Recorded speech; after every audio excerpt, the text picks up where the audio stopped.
नमस्कार दोस्तों, आपका हार्दिक स्वागत है बिब्लोफाइल डिजिटल सेंटर पर। मैं दिनकर राणा हमेशा की तरह आपका स्वागत करता हूं। फिर से मैं तैयार हूं नए मॉक टेस्ट के साथ। देखते हैं पहला क्वेश्चन क्या है। वॉइस क्लियर है? देखिए आइए। निशाकाय रात्रि आकाश में चमकने वाले पिंडों को किस नाम से जाना जाता है? जैसे कि नाइट है अभी, जैसे कि आप देखोगे, बोले सर तारे दिखाई देते हैं, हमें स्टार्स दिखाई देते हैं, तो स्टार्स तारामंडल बना लेते हैं। ये भी बात सही है सर, ये सारी चीजें। उल्कापिंड भी हमें दिखाई देते हैं बच्चों, ये बात भी ध्यान रखना। हमें क्षुद्र ग्रह भी दिखाई देते हैं, एस्ट्रॉइड जो होते हैं, मेटेरॉइड्स जो होते हैं, ठीक है, ये सारी चीज़ें हमें दिखाई दे रही होती हैं। अब ये पूछा गया कि कौन, तो इन सब का एक रूप होता है खगोलीय पिंड। इन सबको क्या बोला जाता है? खगोलीय पिंड। तो कई बच्चे यहाँ कंफ्यूज रहेंगे, सर तारामंडल को भी देखा जा सकता है, उल्कापिंड और क्षुद्र ग्रह को भी देखा जा सकता है। इस वजह से इस सब का एक सिंगल नाम क्या कर देंगे, इसे हम वन वर्ड बोलेंगे, खगोलीय पिंड। तो हमारा आंसर क्या हो जाएगा बच्चों यहाँ से? खगोलीय पिंड। ये बात आप लोग यहाँ से ध्यान में रखिएगा। आंसर क्या कर देंगे यहाँ से? अपन लोग खगोलीय पिंड को आंसर कर देंगे, ठीक है। ये बात आप लोग यहाँ से ध्यान रखिएगा। चलिए नेक्स्ट क्वेश्चन पे चलते हैं। निम्नलिखित राज्यों में से किस राज्य में माधवपुर मेला मनाया गया है? ठीक है, इस पर स्टार बना लो इस क्वेश्चन पे बच्चों। माधवपुर मेला,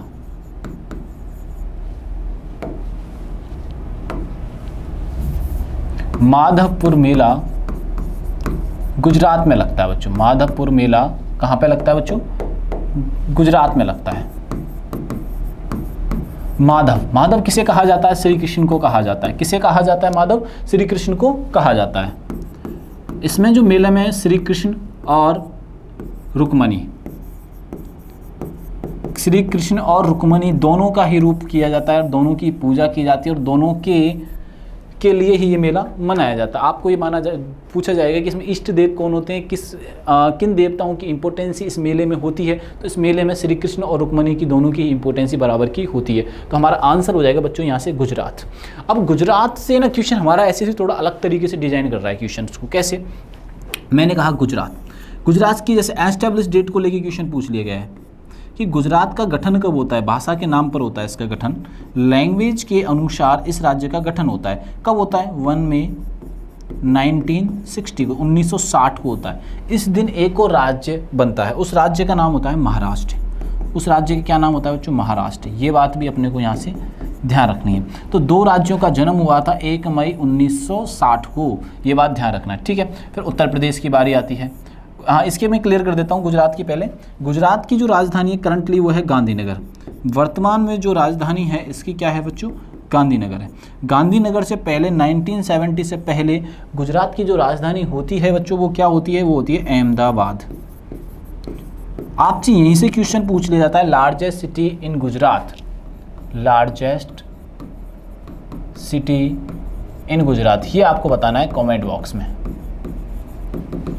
ठीक है जी। आओ, उत्तर प्रदेश की राजधानी का नाम क्या है सर? लखनऊ है। क्या है बच्चों? लखनऊ। सिटी ऑफ नवाब कहा जाता है इसे। क्या कहा जाता है? सिटी ऑफ नवाब कहा जाता है। ये बात भी अपने को यहाँ से ध्यान रखना। बिहार पे जब पहुँचते हैं, बिहार की जब बात आती है, बिहार की राजधानी है पटना और आपको इसका नाम बताना है। एनिशियंट नाम क्या था? पाटलिपुत्र। एनिशियंट नेम है बच्चों इसका पाटलिपुत्र, ठीक है ना। मध्य प्रदेश की राजधानी क्या है बच्चों? भोपाल। इनसे ये बेसिक क्वेश्चंस हैं, ये आपको यहाँ से याद रखने हैं, ठीक है जी। आओ नेक्स्ट चलते हैं। निम्नलिखित में से एक चीज़, पीछे वाले में मेलों का क्लियर, इसमें मेलों का क्लियर कर देता हूँ एक बार। पिछले वाले क्वेश्चन पे अपन चलते हैं एक बार, इसको मैं साइड में। देखो आपको ना यहाँ पे पूछा जाता है कभी कभी कि कौन सा मेला कहाँ लगता है। जैसे मैंने कहा हनुमान जी का मेला कब लगता है, ये बात भी ध्यान रखना। हनुमान जी से रिलेटेड करके क्वेश्चन आ जाते हैं। जैसे कि दशहरा, एक दशहरा भी मेला लगता है, ठीक है। जैसे मैं हनुमान जी को एक टारगेट करके अपन चीज़ें क्वेश्चन को बनाने की कोशिश करेंगे। हनुमान जी के जो जन्म आती है, वो जन्म आता है, वो कब आता है? चैत्र माह की पूर्णिमा को आता है। चैत्र माह के पूर्णिमा को आता है बच्चों। चैत्र माह पूर्णिमा को हनुमान जयंती मनाई जाती है। क्या मनाई जाती है बच्चों? हनुमान जयंती मनाई जाती है। ये थोड़ा सा डिफिकल्ट है, थोड़ा सा याद रखना। हनुमान जयंती के इनके जन्म दिवस पर मनाई जा रही है। तो मैं ये कहना चाह रहा हूँ ज़्यादातर जो जयंती या मेले मनाए जाते हैं, तो फेयर, हनुमान फेयर की बात करता हूँ मैं, ठीक है ना। अब जो फेयर जो मनाए जा रहे हैं उनकी जन्म तिथि को लेकर, जन्म दिनांक को लेकर मनाए जाते हैं। जैसे रामनवमी, नवमी को जन्म होता है तो राम जी से रिलेटेड जितने भी मेले मनाए जाएंगे वो कब मनाए जाएंगे, राम जी। कृष्ण जन्माष्टमी आती है तो कृष्ण जी से रिलेटेड जो मेला मनाया जाता है वो कृष्णाष्टमी को मनाया जाता है। तो ऐसे करके चीज़ें हमें कभी कभी इनकी डेट्स भी आपसे डेट से मेरा मतलब है जो हिंदू मंथ के अनुसार जो डेट्स हैं इनकी वो पूछ ली जाती हैं। निम्नलिखित में से किसे पहले दी लेडी ब्लिंगडन पार्क के रूप में जाना जाता है? ये हमें ध्यान पूछा गया है कि पहले इसका नाम था दी लेडी ब्लिंगडन पार्क, अभी क्या है, लोधी गार्डन है बच्चों। क्या है इसका नाम अभी करंट में? लोधी गार्डन है। पहले दी लेडी ब्लिंगडन पार्क के नाम से ये जाना जाता था। ये बात आप लोग यहाँ से ध्यान रखना, ठीक है ना। और आंसर क्या हो जाएगा यहाँ से? बी हो जाएगा। चलें नेक्स्ट क्वेश्चन पर। निम्नलिखित त्योहारों में से किसका अर्थ Mary making of the gods है? इसमें पूछा गया है Mary making of the gods है त्योहार में। ये त्योहार आए हैं यहाँ पे फेस्टिवल्स, और फेस्टिवल्स में पूछा जाता है मतलब जिसका नाम है वो कौन सा है? लाई हुरोवा फेस्टिवल है। फेस्टिवल कौन सा है बच्चों? लाई हुरोवा। लाई हुरोवा जो सेलिब्रेट किया जाता है, लाई हुरोवा जो फेस्टिवल सेलिब्रेट किया जाता है वो मणिपुर में किया जाता है बच्चों। मैंने क्लास में ये भर भर के बताया हुआ है। मणिपुर में ये स्टाइल भी होता है, ये मणिपुरी जो क्लासिकल डांस है उसकी स्टाइल होता है। मणिपुरी क्लासिकल जो डांस है, मणिपुरी क्लासिकल जो डांस है उनकी स्टाइल में शामिल है लाई हुरोवा। उसकी 3 स्टाइल होती हैं बच्चों। स्टाइल कौन कौन सी होती हैं वो सुनना। स्टाइल को हिंदी में बोलते हैं शैली। उनकी 3 स्टाइल शामिल है। वो 3 कौन कौन सी? एक तो है संकीर्तन बच्चों, संकीर्तन। दूसरी है बच्चों रासलीला, और तीसरी है बच्चों लाई हुरोवा। ये मैंने कई बार क्लास में बताया हुआ है आप लोगों को। तो लाई हुरोवा जो मनाया जाता है मणिपुर में मनाया जाता है, ये बात ध्यान रखना। इसमें क्या है? Mary making of the gods किया जाता है। तो आंसर हो जाएगा यहाँ से लाई हुरोवा। जैसे दिवाली है बच्चों, दिवाली ऑल ओवर भारत में मनाई जाती है। नॉर्थ जो इंडिया में अच्छी तरीके से सेलिब्रेट की जाती है। मकर संक्रांति भी नॉर्थ इंडिया में सेलिब्रेट की जाती है, और पोंगल किया जाता है साउथ इंडिया में। तो ये बातें अपन को यहाँ से याद रखिएगा। चलिए नेक्स्ट क्वेश्चन पर अपन चलते हैं। हर्यक वंश का शासक अजातशत्रु किसका पुत्र था? यानी कि हर्यक वंश का जो अजातशत्रु किसका पुत्र था? वो बिंबिसार का पुत्र था बच्चों। ये बात आप लोग यहाँ से ध्यान रखना। हर्यक वंश किसका पुत्र था? सॉरी, अजातशत्रु वो था बिंबिसार का। आपसे ये क्वेश्चन यहाँ मैं पूछ लेता हूँ। जैसे हर्यक वंश रहा, हर्यक वंश के संस्थापक कौन है? मैं बता रहा नहीं हूँ, तो आपको यहाँ से बताना है इसके संस्थापक कौन है, ठीक है। आइए नेक्स्ट पे चलते हैं। निम्नलिखित में से कौन कशेरुकी प्राणी नहीं है? कशेरुकी का मतलब होता है जैसे रीढ़ की हड्डी होती है ना किसी भी व्यक्ति की, जैसे हम लोग हैं, हमारी बैकबोन है, जैसे अपन देख पाएंगे। तो उसमें ऐसे जानवर कौन से जिसमें रीढ़ की हड्डी नहीं पाई जाती है? तो इसने ये पूछा है रीढ़ की हड्डी नहीं पाई जाती। आसान भाषा में आप समझने की कोशिश करें, रीढ़ की हड्डी नहीं पाई जाती। तो देखते हैं पक्षियों में पाई जाती है बच्चों, ध्यान रखना। तो ये तो आंसर नहीं होगा। स्तनधारी, तो हम भी स्तनधारी, हमें भी तो है, तो ये भी आंसर हमारा नहीं होगा। मछली में भी पाई जाती है, तो घोंघा में नहीं पाई जाती है बच्चों। किस में रीढ़ की हड्डी नहीं पाई जाती है? कशेरुकी प्राणी नहीं है, तो वो कौन सी है? ये रहा, ठीक है। ये बात आप यहाँ से ध्यान रखना। बॉम्बे मुंबई में गेटवे ऑफ इंडिया आधारशिला किस वर्ष रखी गई? तो आधारशिला रखी गई थी 1911 में। बोले सर ऑप्शन में तो है ही नहीं, बिल्कुल करेक्ट बात है, 1911 में, ठीक है, इसकी नींव रखी जाती है। लेकिन सबसे क्लोजेस्ट आंसर, जो नियरेस्ट आंसर, वो क्या है? 1913। ये बात आप लोग यहाँ से ध्यान रखना, क्योंकि इसके डिज़ाइन का जो कार्य किया जाता है 13 और 14 में किया जाता है। कभी कभी इस आंसर को भी सही मान लिया जाता है। तो मेनली आपको क्लियर मैं कर रहा हूँ, यहाँ पे कंफ्यूज होने की आवश्यकता बिल्कुल भी नहीं है। तो गेटवे ऑफ इंडिया एस्टेब्लिश जो होता है 1911 में ही होता है, लेकिन ऐसे इसके डिज़ाइन की जब बात आ जाती है तो 1913 और 14 को शामिल किया जाता है, ठीक है। इस वजह से मैं आंसर क्या कर रहा हूँ यहाँ पे 1913 को कर रहा हूँ, ठीक है। ये बात आप लोग यहाँ से ध्यान रखना, ठीक है। क्लियर है? यहाँ से मैं आपको हट भी रहा हूँ जिससे आपको क्लियर हो जाए यहाँ से आंसर, कोई भी दिक्कत नहीं आनी चाहिए, ठीक है। चलिए आगे चलते हैं। अब एक बात आती है कि सर इसकी आधारशिला रखने के पीछे क्या कारण थे, ठीक है। तो इंग्लिश यानी अंग्रेज राजा जो थे यहाँ पे आए थे, इंग्लिश राजा आते हैं, उनके सम्मान में ये सारे कार्य किए जाते हैं। उनके सम्मान में यह कार्य किए जाते हैं। ये बात आप लोग यहाँ से ध्यान रखिए, ठीक है। आइए, कर्नाटक के किस जिले में ब्रह्मगिरी वन्यजीव अभ्यारण्य स्थित है? ठीक है, तो कर्नाटक के किस जिले में ब्रह्मगिरी वन्य जीव अभ्यारण्य है? तो वह है कोडागू में। कौन से में बच्चों? कोडागू डिस्ट्रिक्ट में है। ये बात आप लोग यहाँ से ध्यान रखना। कर्नाटक की कैपिटल क्या है बच्चों अभी करंटली में? बेंगलुरु। बेंगलुरु को किस नाम से जाना जाता है अदर नेम से? तो बेंगलुरु को नाम जाना जाता है सिलिकॉन वैली। किस नाम से जाना जाता है? सिलिकॉन वैली के नाम से जाना जाता है। ये बात भी अपने को यहाँ से ध्यान रखनी है, ठीक है। तो आंसर क्या कर देंगे बच्चों यहाँ से? कोडागू कर देंगे। चलिए नेक्स्ट क्वेश्चन पे अपन चलते हैं। निम्नलिखित में से सिरके का प्रमुख घटक है। हमसे पूछा जा रहा है कि सिरके का महत्वपूर्ण घटक क्या है, तो वो कौन सा है बच्चों? सबको पता है, ये कई बार के एग्जाम में क्वेश्चन आ भी चुका है। तो एसिटिक एसिड यानी कि बी आंसर इसका हो जाएगा। एसिटिक जो एसिड है इसका आंसर हो जाएगा। ये बात आप लोग यहाँ से ध्यान में रखिएगा। चलिए, भौतिक का कौन सा नियम बताता है कि जब दो विद्युत आवेशों के बीच की दूरी दुगनी हो जाती है तो उनके बीच बल उनके पूर्व मान से 1/4 तक कम हो जाता है? तो ये कूलाम बताता है, कूलाम का नियम होता है। ये बात ध्यान रखना आप डायरेक्ट इसको, ठीक है, कूलाम का नियम। बोर्रा गुफाएं भारत के पूर्वी तट पर निम्नलिखित में से किस पहाड़ियों पर स्थित हैं? अब देखो पूर्वी भारत, अब ढंग से सुनना है इसकी।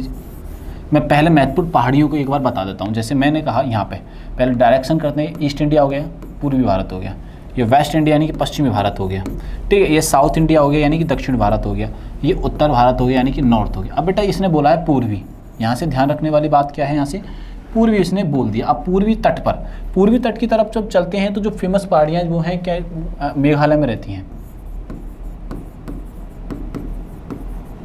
गारो, खासी, जयंतिया। कौन सी है बच्चों? मेनली 3 हैं पहाड़ियाँ, गारो, खासी, जयंतियाँ, ठीक है। 3 पहाड़ियाँ तो इधर हैं। एक जो रेंज है वो ये है, यहाँ पे है अरावली पर्वतमाला। कौन सी बच्चों? अरावली। ये आप जानती हो ये क्या है बच्चों? हिमालय है। बात समझ में आई कि नहीं है इतनी सी? ठीक है। अब हमसे पूछा जा रहा है कि भैया बोर्रा की गुफाएं पूर्वी तट के निम्नलिखित पहाड़ियों में से किस में? तो ये अनंतगिरी पहाड़ियों में से हैं। ये आप ध्यान रखना, अनंतगिरी पहाड़ियों में है। इन्हें गुहालू के नाम से भी जाना जाता है। जैसे कि मैं आपसे बोलूं कि बोर्रा गुफाओं को गुहालू के नाम से जाना जाता है। किसके नाम से जाना जाता है? गुहालू के नाम से जाना जाता है। दूसरी बात क्या है कि बोर्रा गुफाएं कहाँ पे है? पूर्वी भारत में। किस में है? अनंतगिरी में। अब अनंतगिरी की पहाड़ियाँ कहाँ पे स्थित हैं? तो ये आंध्र प्रदेश का एक जिला है, आंध्र प्रदेश का एक डिस्ट्रिक्ट है जिसका नाम है विशाखापट्टनम।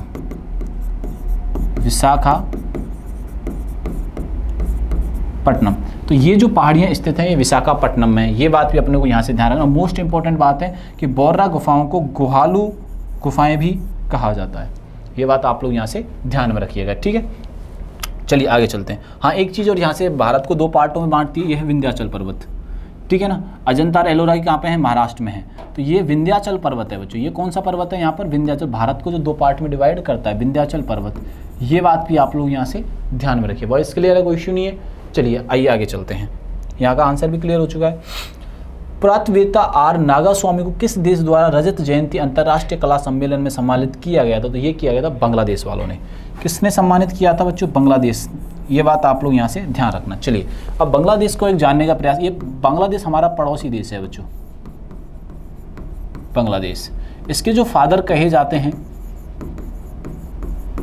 मुजीबुर रहमान कहे जाते हैं, मुजीबुर रहमान, जो हसीना शेख के फादर हैं।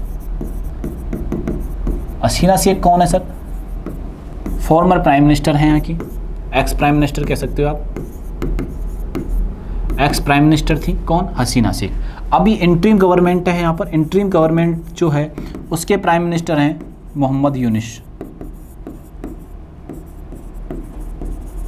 मोहम्मद यूनुस को 2006 में पीस का नोबेल भी मिला था। 2006 में क्या होता है, इनको पीस का नोबेल भी मिला हुआ है। किनको मिला हुआ है? मोहम्मद यूनुस को। अब बांग्लादेश की सबसे ज़्यादा सीमा भारत से लगती है। जैसे भारत के पड़ोसी देश हैं उनमें सबसे ज़्यादा सीमा जो लगती है भारत की, किससे लगती है? बांग्लादेश से लगती है। ये बात भी आप लोग यहाँ से ध्यान रखना। सबसे सर्वाधिक जो सीमा लगती है वो किससे लग रही है? बांग्लादेश से। बांग्लादेश की जो कैपिटल है बच्चों वो क्या है? ढाका। यहाँ की जो मुद्रा है यानी कि करेंसी जो है वो है टका।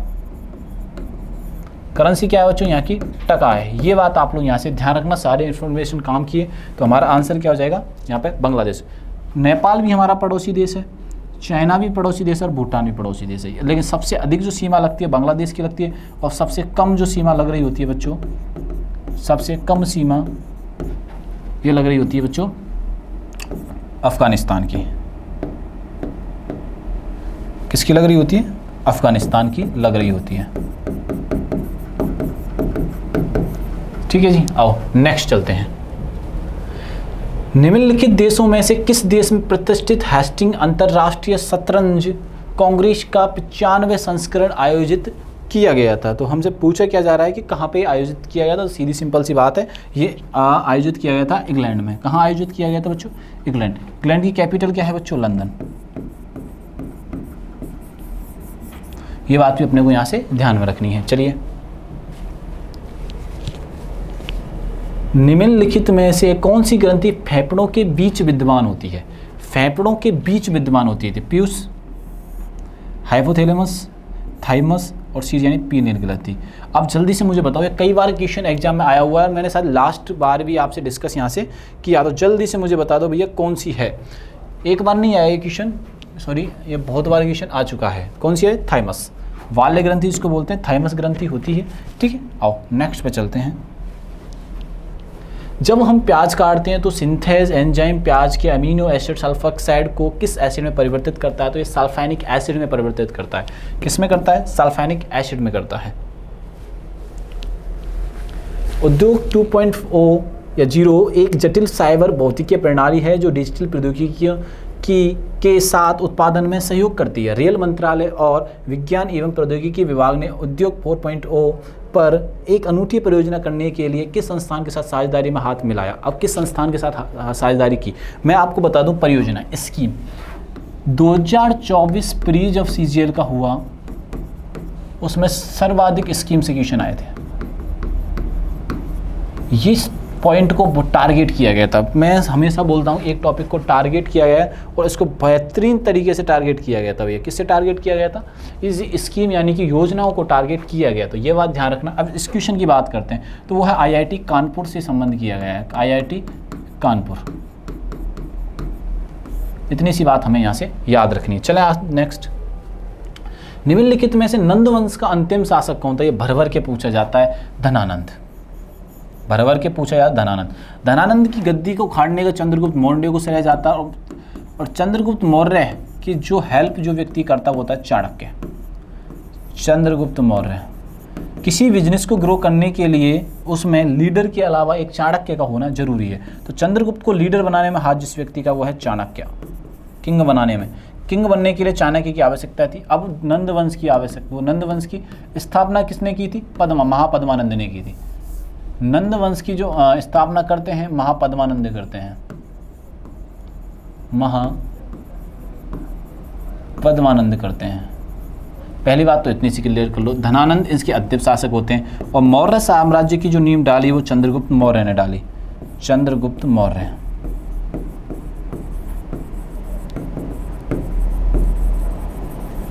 बात समझ में आई कि नहीं है? तो आंसर हमारा यहाँ क्या हो जाएगा, धनानंद हो जाएगा।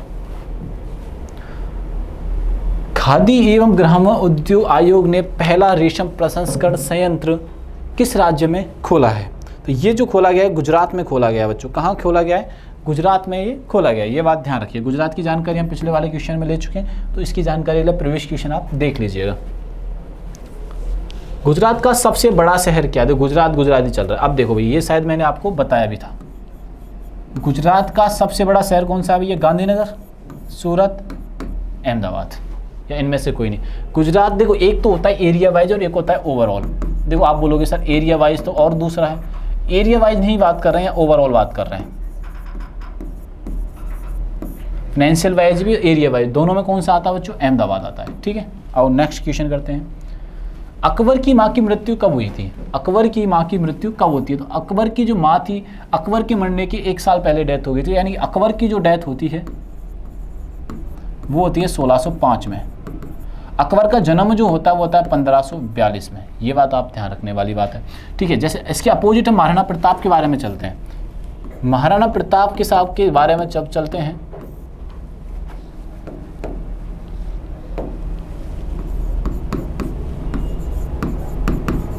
महाराणा प्रताप का जो जन्म होता है वो 1540 में होता है बच्चों, और इनकी जो मृत्यु होती है वो 1597 में होती है। कब होती है? 1597 में होती है। और इधर क्या होता है, अकबर का जन्म 1542 में, 1605 में इसकी डेथ होती है। तो 29 अगस्त 1604 को अकबर की माँ की मृत्यु होती है, और अकबर की माता जी का जो नाम था वो था बच्चों हमीदा बानो बेगम। हमीदा बानो बेगम। इनके फादर थे हुमायूं, दादा थे बाबर। ये बात आप लोग यहाँ से ध्यान में रखिए। तो आंसर क्या हो जाएगा हमारा? ए हो जाएगा। ठीक है, और नेक्स्ट चलते हैं। हाल ही में भारत में अनावृष्टि के कारण हुई व्यापक मानवीय आपदा का पहला ज्ञात ऐतिहासिक दस्तावेज गुट्टाला अभिलेख कहाँ खोजा गया? तो ये कर्नाटक में खोला गया है, वो मतलब खोजा गया है। ठीक है, आर्कियोलॉजी डिपार्टमेंट ने मानवीय आपदा का पहला ज्ञात ऐतिहासिक दस्तावेज गुट्टाला अभिलेख कहाँ वो मतलब खोजा गया है? तो ये कर्नाटक में बच्चों खोजा गया है। ये बात आप लोग यहाँ से ध्यान में रखिएगा। चलिए नेक्स्ट क्वेश्चन पर चलते हैं। हाल ही में वैश्विक पर्यटन के भविष्य को आकार देने के लिए टूरिज्म पहल किसने की है? तो वो की है सऊदी अरब ने। ठीक है, अब इसके पीछे कारण बहुत सारे हैं। हाल ही में ब्रिक्स के नए विकास बैंक का नवीनतम औपचारिक सदस्य कौन चुना गया? तो वो चुना गया सर अल्जीरिया को। किसको चुना गया है? अल्जीरिया को। हाल ही में केओला ज्वालामुखी विस्फोट हुआ है, कहाँ स्थित है? ये कई बार आपके पूछा गया क्वेश्चन भैया, ये कई बार आया हुआ है। ठीक है, आप ज्योग्राफी क्लास में पढ़ाया जाता है आपको, ये यूएसए में है। ठीक है, वित्त वर्ष 2025 में भारत को सर्वाधिक एफडीआई किस देश से मिली है? तो ये मिली है सर्वाधिक एफडीआई वो सिंगापुर से मिली है। किससे मिली है बच्चों? सिंगापुर से। ये बात आप लोग यहाँ से ध्यान रखना। ऐसे करके हमने मॉक टेस्ट के 25 क्वेश्चंस का सॉल्यूशन किया। तब आप अपना ध्यान रख ले। तब तक के लिए थैंक यू, धन्यवाद।